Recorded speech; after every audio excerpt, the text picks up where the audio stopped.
Entomology की इस class में आज हम लोग पढ़ेंगे कॉटन में लगने वाले प्रमुख कीड़े, उनका आइडेंटिफिकेशन, उनका nature of damage, life cycle और उनका मैनेजमेंट, उनका प्रबंधन किस तरीके से किया जाता है। तो ये प्रमुख जो इंसेक्ट, कॉटन में लगने वाले जो इंसेक्ट पेस्ट हैं, उनको कई कैटेगरी में क्लासिफाइड किया गया है, बांटा गया है। जो सकिंग पेस्ट लगते हैं उसमें बॉल वॉर्म्स लगता है, डिफोलिएटर्स लगते हैं, रूट बोरर्स लगते हैं, स्टेम फीडर्स लिखते हैं और कुछ नॉन इंसेक्ट पेस्ट लगते हैं। तो सबसे पहले हम लोग शुरू करेंगे ball worms of the cotton, है ना। तो ball worms of the cotton जो है उसमें प्रमुख रूप से जो है वो आपका 3 बॉलवर्म लगते हैं: American bollworm, spotted bollworms and cotton pink bollworm.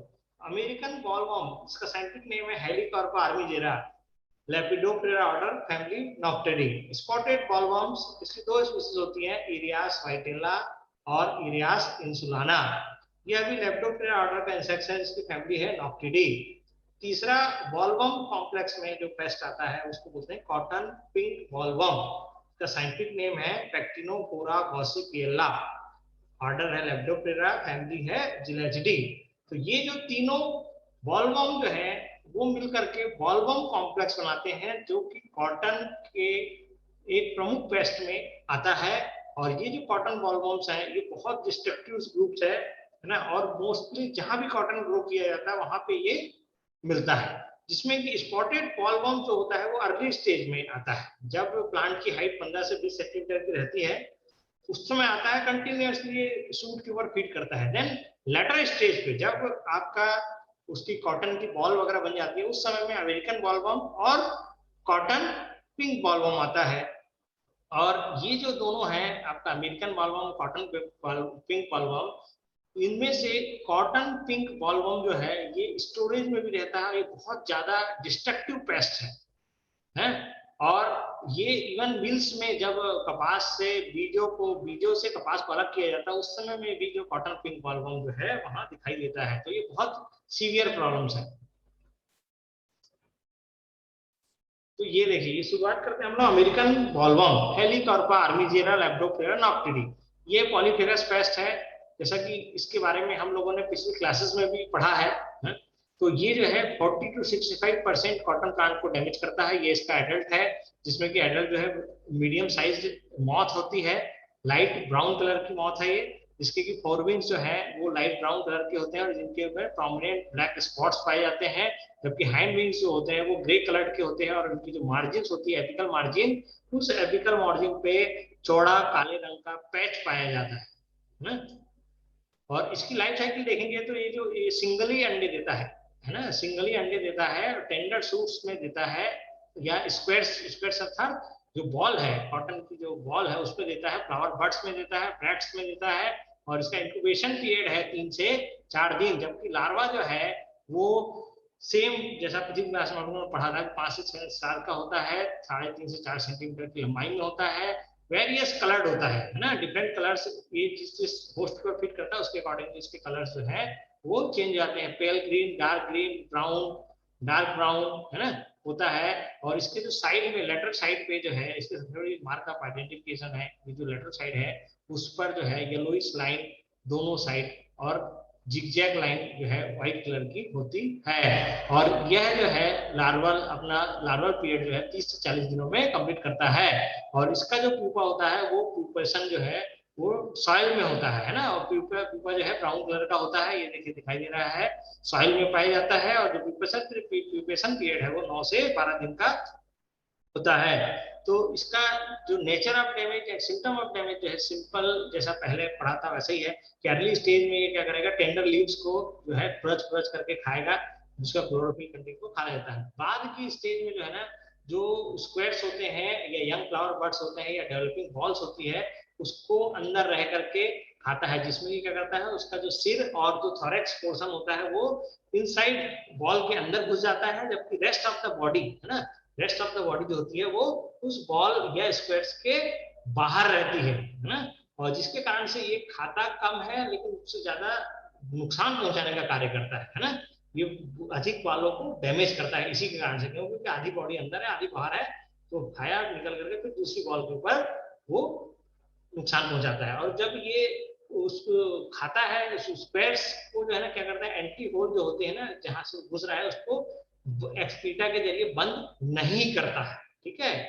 और जबकि आगे हम लोग कुछ प्रश्न पढ़ेंगे इसमें कि एंट्री होल जो है वो बंद कर दी जाती है इसी बॉलवर्म के द्वारा, लेकिन इस बॉलवर्म अमेरिकन बॉलवर्म हेलिकॉप्टर में जो एंट्री होल होता है वो बंद नहीं होता है ना, ठीक है।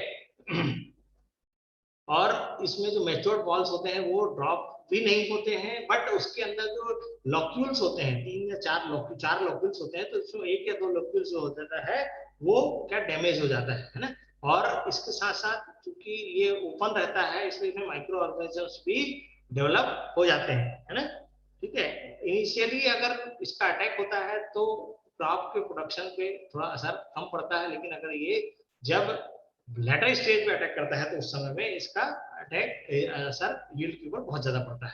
ये देखिए लार्वा फीड ऑन फ्लावर, ये देखिए फीड के ऊपर ये हेलिकॉर्पा का लार्वा फीड कर रहा है, ये फ्लावर बर्ड के ऊपर, कॉटन की फ्लावर बर्ड के ऊपर फीड कर रहा है। और ये जो है देखिए, ये जैसा मैंने आपको बताया कि अपना सिर और थोरैक्स का जो पोर्शन है वो अंदर घुसा लेता है बॉल के अंदर और बाकी का पोर्शन को बाहर रखता है, जिसके कारण से ये जो है अधिक संख्या, मोर नंबर्स ऑफ जो स्क्वायर्स होते हैं, बॉल्स होते हैं, उनको डैमेज करता है जितना कि ये खाता नहीं है।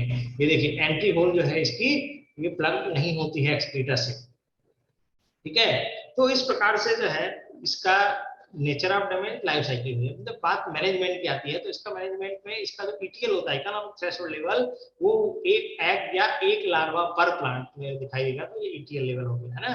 तो पहले इसकी मॉनिटरिंग करने के लिए लाइट ट्रैप्स का इस्तेमाल करते हैं, फेरोमोन ट्रैप्स का, है ना, ठीक है। जिसके कारण से जो है आपका, अगर देखे अपन लोगों ने मॉनिटरिंग किया कि एक लार्वा पर प्लांट मिल रहा है ना, या एक एग पर प्लांट मिल रहा है, तो हम लोग जो है मैनेजमेंट प्रैक्टिसेस पे जा सकते हैं। तो कल्चरल प्रैक्टिसेस के तहत जो है हम लोग ये कहेंगे कि सिंक्रोनाइज्ड सोइंग ऑफ कॉटन, है ना, पर्टिकुलरली शॉर्ट ड्यूरेशन वैरायटीज अगर लगाई जाए तो इसका अटैक कम होगा, है ना। कंटिन्यूअस क्रॉपिंग ऑफ कॉटन, है ना, विंटर और समर दोनों समय में कॉटन की क्रॉप लगती है, तो अगर वही वही फसल लगाते रहे सेम खेत में तो अपने को जो है इसका अटैक ज्यादा मिलेगा। इसलिए हमको क्या करना है, रेटूनिंग को अवॉइड करना है, मोनोक्रॉपिंग को अवॉइड करना है हमको, जो है green gram, black gram, soybean, castor, sorghum, है ना, तो ऐसी क्रॉप को इंटर क्रॉप या बॉर्डर क्रॉप के रूप में या अल्टरनेट क्रॉप के रूप में लगाना है ताकि पेस्ट इन्फेस्टेशन रिड्यूस हो सके, है ना। जो भी क्रॉप रेसिड्यूज हैं उनको जो है, जो क्रॉप रेसिड्यूज होते हैं जो दूसरी क्रॉप लगाने के पहले उनको खत्म कर देना है ना। और साथ ही साथ जो नाइट्रोजनस फर्टिलाइजर है ना, उसकी मात्रा बहुत ज्यादा मात्रा में नहीं देना है, जो ऑप्टिमम डोज है नाइट्रोजनस फर्टिलाइजर की वो हमको देना है, जिससे कि पेस्ट का मल्टीप्लिकेशन फास्ट नहीं होगा, है ना। वाटर मैनेजमेंट, है ना, एक जुडिशियस मैनर्स में वाटर मैनेजमेंट होना चाहिए, है ना, जिससे कि एक्सेसिव वेजिटेटिव ग्रोथ ना हो, और अगर एक्सेसिव वेजिटेटिव ग्रोथ होगी तो उसमें लार्वा की संख्या बढ़ जाएगी। बायोलॉजिकल कंट्रोल के तहत अपन जो है एनपीवी, न्यूक्लियर पॉलीहेड्रोसिस वायरस, इसका एप्लीकेशन कर सकते हैं हम लोग, है ना। कब, इवनिंग आवर्स में 7वें और 12वें सप्ताह में, सोइंग के बाद 7वें और 12वें सप्ताह में जो है एनपीवी की मात्रा 250 LE पर हेक्टेयर या 3 × 10⁻12 poly effusion bodies per hectare की दर से हम लोग एनपीवी का स्प्रे कर सकते हैं। जितने भी जो एग पैरासिटॉइड हैं और प्रेडेटर्स हैं, पैरासिटॉइड्स हैं, उनका कंजर्वेशन करें, और कंजर्वेशन करने के साथ साथ अगमेंटेशंस करें, अर्थात हम उनकी संख्या में वृद्धि करें। और जो एग पैरासिटॉइड है ट्राइकोग्रामा पर्टिकुलरली, है ना, उसके लगभग 45 डेज के बाद में 3 बार जो है 15-15 दिन के इंटरवल पे लगभग 50,000 से 1 लाख एग प्रति जो है आपका हेक्टेयर, है ना, हम इसका रिलीज करें तो हम लोग जो है ट्राइकोग्रामा के जरिए भी इस पेस्ट का कंट्रोल कर सकते हैं। जो कुछ एग लार्वल पैरासिटाइड है जैसे चिलोनियस ब्लैक बर्गनी, प्रेडेटर है क्राइसोपरला कॉर्निया, ये 1 लाख पर हेक्टेयर की दर से 6वें, 13वें और 14वें वीक, सोइंग के 6वें, 13वें और 14वें वीक के बाद अगर हम लोग इसका रिलीज करते हैं इन पैरासिटॉइड का, तो कंट्रोल किया जा सकता है। एनपीवी का यूएलबी स्प्रे भी किया जा सकता है। इसके अलावा डाइकोफॉल और जो क्राइसोपरला लार्वी है वो उसका भी इस्तेमाल हम लोग इसके कंट्रोल के लिए कर सकते हैं। केमिकल कंट्रोल के केस में हमको किसी भी प्रकार का जो है ना बहुत अधिक मात्रा में इंसेक्टिसाइड्स का इस्तेमाल नहीं करना है, पर्टिकुलरली सिंथेटिक पायरेथ्राइड्स लाइक आपका साइपरमेथ्रिन, फेनवलरेट, डेल्टामेथ्रिन, अल्फामेथ्रिन, ये सिंथेटिक पायरेथ्राइड का यूज हमको कम से कम करना है। क्यों? क्योंकि इनके जब यूज किया जाता है तो जो सकिंग पेस्ट है उनकी मात्रा, उनकी संख्या जो है वो इनडिस्क्रिमिनेट रूप से एकदम से अचानक से बढ़ जाती है। इसलिए हम जो है जिस किसी भी केमिकल का अगर जरूरत हो, नीड बेस्ड हो, तभी हम उसका इस्तेमाल करें, ठीक है। और हमको जब कभी भी करना हो तो प्रॉपर तरीके से उसमें स्प्रे फ्लूइड बनाएं और स्प्रे करें। जो स्क्वायर फॉर्मेशन की अर्ली स्टेज होती है उस समय में ये जो है किसी भी एक इंसेक्टिसाइड जैसा एसीफेट 75% एसपी 780 ग्राम पर हेक्टेयर या क्लोरांटा नीलीप्रोले 18.5% एससी 150 ml पर हेक्टेयर या डाइफ्लूबेंजुरान 20% डब्ल्यूपी 300 ग्राम पर हेक्टेयर या एवामेक्टिन benzoate 5% SG 190 to 220 gram per hectare. इसके अलावा फ्लूबेंडामाइड, प्रोफेनोफास, स्पिनोसेट, थायोडिकार्ब, नोवालुरान, इन सब इंसेक्टिसाइड्स का 500 लीटर एक हेक्टेयर की 500 लीटर जो है पानी है ना लेकर के एक हेक्टेयर एरिया के लिए हम लोग अर्ली स्टेज में, जब स्क्वायर फॉर्मेशन के अर्ली स्टेज में इसका छिड़काव करने से हमको कंट्रोल मिल सकता है। और यदि जब हम उस समय नहीं कर पाए और बॉलिंग, जब बॉल या मैच्योरेशन स्टेज पे अगर हमको करना हो तो उस समय में 1000 लीटर पानी की आवश्यकता होगी, स्प्रे फ्लूइड की आवश्यकता होगी एक हेक्टेयर एरिया के छिड़काव के लिए। और उस समय में हम या तो quinalphos 25 EC 2 litre per hectare या कार्बोरिल 50 WP 2.5 kg पर हेक्टेयर या पायराक्लोफॉस 50 EC या जो आपका पायराक्लोफॉस है या प्रोफेनोफॉस है 50 EC 1.5 लीटर पर हेक्टेयर की दर से स्प्रे करके हम लोग इसका कंट्रोल पा सकते हैं। इसके अलावा बायोलॉजिकल कंट्रोल के तहत बैसिलस तुरिनजेंसिस बीटी की जो स्ट्रेन है कर्सटाकी है ना, उसकी मात्रा जो है लगभग 1000 ग्राम प्रति हेक्टेयर की दर से भी हम लोग छिड़काव करके इसका कंट्रोल पा सकते हैं। इसके अलावा बेवेरिया बेसियाना, ये भी एक जो है बायोलॉजिकल वो है आपका फंजिसाइड है ना, बाइवेरियन बेसियाना, जिसके कि 400 ग्राम प्रति हेक्टेयर की मात्रा से स्प्रे करके अमेरिकन बॉलवर्म के ऊपर कंट्रोल किया जा सकता है। बॉलवर्म के तहत आता है स्पॉटेड बॉलवर्म्स, जिसका नाम है, साइंटिफिक नेम है इरियास वाइटिला, और दूसरी स्पीसीज है इरियास इंसुलाना, जो कि लेप्डोप्टेरा नॉक्टेडी के तहत आती है। ये दोनों स्पीसीज जो है वो कॉटन के लिए हर साल बहुत इंपॉर्टेंट स्पीसीज है, जो कि लगभग 40 से 50% जो है यंग शूट्स को और 50 से 57% 50 to 57% वॉल्स को जो है डैमेज करती है। ये जो है small to medium size moss होती है और जो कि 25 मिलीमीटर लंबाई की होती है। ये देखिए इस चित्र में दिखा रहा है एडल्ट मॉथ ऑफ इरियास वाइटेला है ना, ये इसका लार्वा है और एडल्ट है इरियास वाइटेला का है ना। और ये साउथ इंडिया में मोर प्रीडोमिनेंट है ना, स्पेशली ऐसे एरिया जहाँ की रेनफॉल ज्यादा होती है वहां पे ये स्पीसीज ज्यादा मिलती है। तो इसमें जो उसके जो 4 विंग्स होते हैं वो देखिए, ये देखिए yellowish white with wedge shaped green band, इसमें ये देखिए ग्रीन बैंड दिखाई दे रहा है, ये वेज शेप्ड ग्रीन बैंड जो है इसकी खासियत है, जो कि इस जो येलोइश व्हाइट विंग्स के बीच में सेंटर में जो है उसके बेस से लेकर के आउटर मार्जिन तक पाई जाती है। और इसके जो हैंड विंग्स हैं वो व्हाइटिश है ना, व्हाइटिश होते हैं। और जो लार्वा इसका होता है लाइट ब्राउन है ना, हल्के भूरे रंग का होता है, जिससे कि बॉडी के ऊपर व्हाइट कलर के पैचेस होते हैं इस लार्वा के ऊपर है ना। और इसका जो वेंट्रल सरफेस है वो ग्रीन कलर का होता है और पूरी बॉडी के ऊपर छोटे छोटे से हेयर्स पाए जाते हैं। ये देखिए ये इसी का एडल्ट है इरियास वाइटेला का है ना। ये देखिए ये ग्रीन मिडिल में जो है ये बैंड है, ये कहाँ से बॉडी के शुरू से लेकर के एपेक्स पोर्शन तक का जो है आउटर मार्जिन तक पाया जाता है। ये इसका लार्वा है इरियास वाइटेला का, ये इसका एडल्ट है। अब दूसरी स्पीसीज है इरियास इंसुलाना। इरियास इंसुलाना की खासियत ये होती है कि ये नॉर्थ इंडिया में प्रीडोमिनेंट होता है ना, जहाँ की कम रेनफॉल होती है। इरियास इंसुलाना कम रेनफॉल के एरिया में पाया जाता है, जबकि इरियास वाइटेला जो है वो जहाँ हैवी रेनफॉल होती है उस जगह पे पाया जाता है। और इसकी सबसे बड़ी खासियत है कि इसके जो फोर विंग्स है वो कंप्लीटली ग्रीन होते हैं, completely green in colour in case of Earias insulana, क्योंकि इसका लार्वा जो होता है वो dull greenish white in colour का होता है ना, जिसके ऊपर कई सारी ब्लैक मार्किंग्स और ऑरेंज कलर के डॉट्स पाए जाते हैं उसके प्रोथोरेसिक रीजन में, है ना।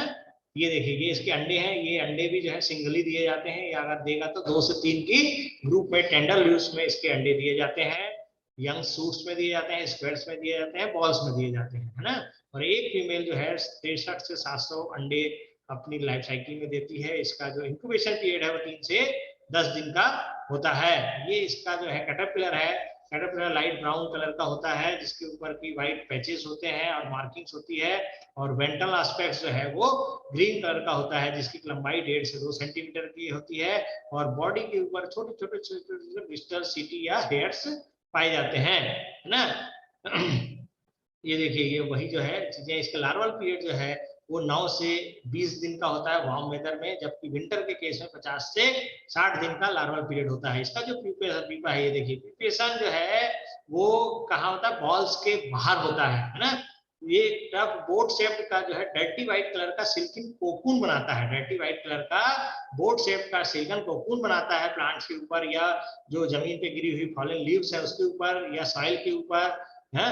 और उसके बाद इसके अंदर जा करके ये इस कोकून के अंदर जो है वो प्यूपेशन में चला जाता है। इसका प्यूपल पीरियड जो होता है 4 से 87 दिन होता है, और जो कि तापमान के ऊपर निर्भर करता है। इसके जो सिम्टम्स ऑफ डैमेज देखेंगे या नेचर ऑफ डैमेज देखेंगे हम लोग, तो जो न्यूली हैच्ड लार्वा होता है वो टेंडर शूट्स को बोर करता है ना, कब जब वेजिटेटिव स्टेज में, और अंदर रह करके जो है आपका अंदर रह करके फीड करने का कार्य करता है, जिसके कारण से जो इन्फेस्टेड शूट्स हैं वो विदर्स हो जाती हैं, उसमें ड्रॉप हो जाता है, जो आपका लीव्स हैं, फ्लावर्स हैं, है ना, फ्लावर बड्स हैं, वो सब क्या हो जाती है, ड्रॉप हो जाती है और सूख जाती हैं। और यदि इसका अटैक रिप्रोडक्टिव स्टेज में होता है तो ये बड्स, फ्लावर्स और बॉल्स को जो है अंदर घुस करके उसको क्या करता है, उसके अंदर जो रह करके फीड करने का काम करता है, जिसके कारण से जो इन्फेस्टेड बर्ड्स, फ्लावर्स और बॉल्स जो है वो ड्रॉप हो जाती है, नीचे की ओर गिर जाती हैं, है ना।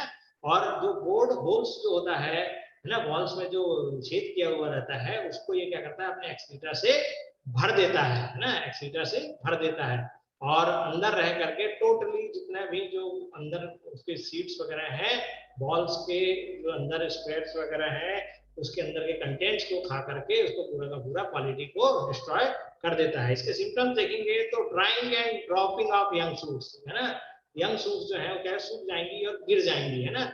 जो बर्ड्स हैं, फ्लावर्स हैं, बॉल्स हैं, है ना, और जो फ्लेयरिंग ब्रैक्ट्स हैं वो सब क्या हो जाएंगे, झड़ जाएंगे। और जो होल्स है जिसके जरिए वो अंदर घुसा है उसको वो अपने एक्सक्रीटर से प्लग कर देगा, भर देगा। ये देखिए यहाँ पे ये दिखाई दे रहा है इसका अटैक, है ना।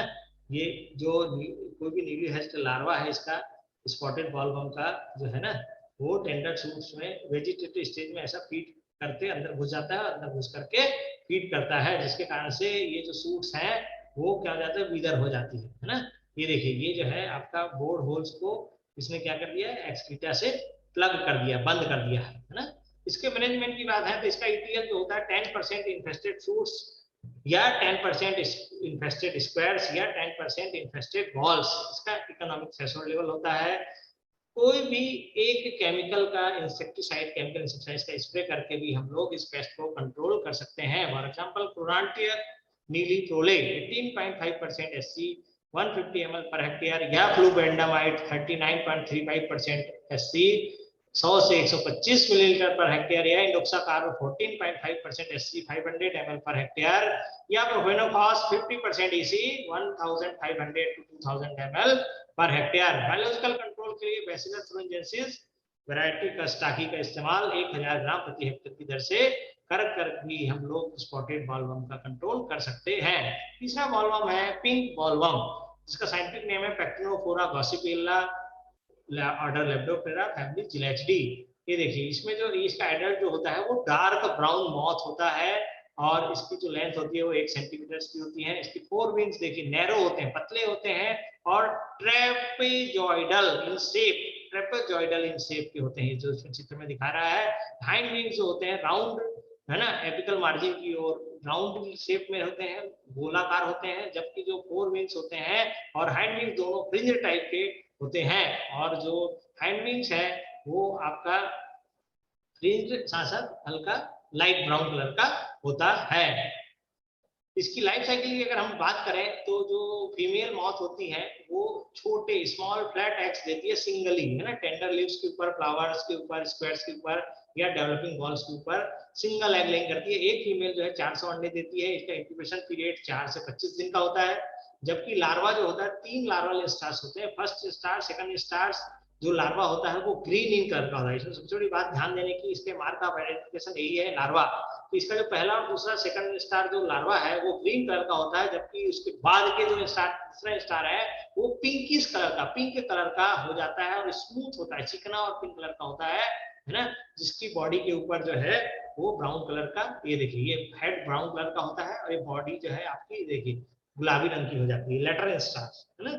और इसका लार्वल पीरियड जो होता है वो 8 से 41 दिन का होता है। जबकि प्यूपा जो होता है वो जो फुल ग्रोन लार्वी है वो पिपेट्स होती है, किसमें होती है, जो फॉलन लीव्स हैं या डेब्रीज हैं, डॉग्ड बॉल्स हैं, है ना, या सॉइल्स में जो है आपका इसका पीपा होता है। और ये प्यूपेशन पीरियड 10 से 15 दिन का होता है। और इसमें क्लाइमेट बहुत इंपॉर्टेंट रोल अदा करता है इस पेस्ट के अबंडेंस के लिए, है ना। अगर मॉडरेट टेम्परेचर, क्लाउडी वेदर और मॉडरेट रेन्स है, अगर इस तरीके की स्थिति है तो इसका अटैक जो है ज्यादा होता है। अब इसका नेचर ऑफ डैमेज की बात करें तो पिंक बॉलवर्म का जो है लार्वा होता है वो लीफ टिश्यूज के ऊपर फिट करता है और लेटर बाद की अवस्था में ये फ्लावर बर्ड्स, फ्लावर्स और बॉल्स में बोर्ड्स करके उसके अंदर घुस जाता है। पहला जो ब्रूड होता है वो क्या करता है, एंथर्स, है ना, स्टाइल, और कभी कभी ओवेरीज, जो फ्लावर बर्ड्स के पार्ट्स होते हैं ना, एंथर्स, स्टाइल और ओवेरीज, इनके ऊपर फीड करने का कार्य करता है ना। और जब ये फीड करते हैं तो फ्लावर्स जो होता है ना वो ओपन नहीं हो पाता है और फ्लावर का जो अपीयरेंस होता है वो रोजेट अपीयरेंस, अर्थात गुलाब के जो फूलों की जो पत्तियां होती हैं उस तरीके का रोज के लाइक रोजेट अपीयरेंस, गुलाब के जैसा इसका अपीयरेंस हो जाता है। फ्लावर्स पूरे ओपन नहीं हो पाते हैं। और जो बाद के जो ब्रूड होते हैं वो मैच्योर्ड बॉल्स या यंग बॉल्स में जाते हैं और एंट्री होल जो है उसको अंदर घुस जाते हैं, एंट्री होल को बंद कर देते हैं और जो बॉल के अंदर का इनर कंटेंट्स होता है ना, उनको जो है ये खाने का कार्य करते हैं। यदि यंग इन्फेस्टेड बॉल्स हैं तो वो क्या हो जाएंगी, गिर जाएंगी, है ना। और जो लिंट है, रुई है, कपास है, वो उसका कलर कैसे हो जाता है, ब्लैक कलर का हो जाता है ना। इसके सिम्टम्स कैसे होंगे कि जो फ्लावर बर्ड्स है और बॉल्स है वो प्री मैच्योर ही गिर जाएंगे, मैच्योर हुए बगैर ही शेडिंग हो जाएगी, गिर जाएगी। इन्फेस्टेड फ्लावर्स जो है वो रोज लाइक अपीयरेंस में होंगे या आपस में एक दूसरा क्लस्टर जैसे दिखाई देंगे, है ना। बॉल्स की ओपनिंग प्री मैच्योर हो जाएगी, प्री मैच्योर ओपनिंग हो जाएगी बॉल्स की, और लिंट की जो क्वालिटी है वो डिक्लाइन हो जाएगी, सीड का जर्मिनेशन रिड्यूस हो जाएगा। कई बार सीड की जर्मिनेशन बिल्कुल खत्म हो जाता है, जर्मिनेशन परसेंटेज 0 हो जाता है इसमें, है ना। और जो बॉल्स हैं वो आपकी क्वालिटी उसका डिग्रेड हो जाता है। ये देखिए ये पिंक बॉलवर्म का ये रोजेट अपीयरेंस, रोज लाइक अपीयरेंस, है ना। और ये इसका लार्वा जब फीड कर रहा है तो इस तरीके का है ना, ग्रोन अप लार्वा इस प्रकार का हो जाता है। ये देखिए जो पिंक कलर का मैंने आपको, ये पिंक कलर का जो दिखाई देता है ये बॉल डैमेज्ड है, ये इसकी एडल्ट मॉथ है।